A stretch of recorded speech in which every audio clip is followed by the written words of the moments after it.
नमस्कार मित्रांनो, संविधान प्रवासामध्ये तुमचे सर्वांचे स्वागत आहे।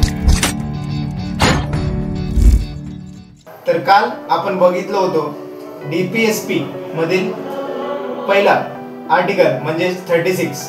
तर आज आपण बघणार आहोत डीपीएसपी मधील दुसरं आर्टिकल म्हणजे 37 आज आपण बघणार आहोत। तर चला मित्रांनो बघूया।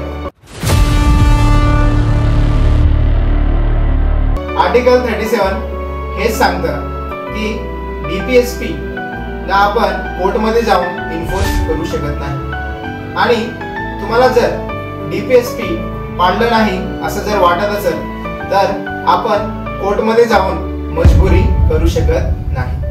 पण मग ह्याचं काम काय?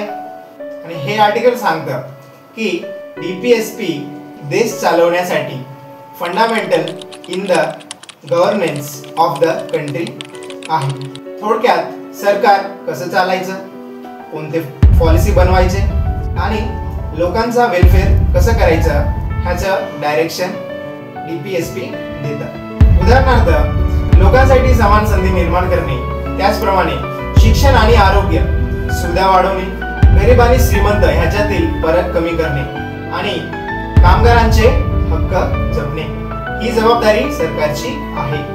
म्हणजेच डीपीएसपी हे देशासाठी मार्गदर्शक नियम आहेत आणि लोकांसाठी इन्फोर्स करणारे अधिकार नाही आहेत। फायनली आर्टिकल 37 हे आपल्याला सांगतं की डीपीएसपी हे कोर्ट इन्फोर्स करू शकतच नाही, पण सरकारने हे तत्व पाळायलाच हवीत आणि आपल्या संविधानाने दिलेला एक मोरल कंपास आहे। तर मित्रांनो आर्टिकल 37 इथेच संपतो। तर उद्या आपण बघू आर्टिकल 38।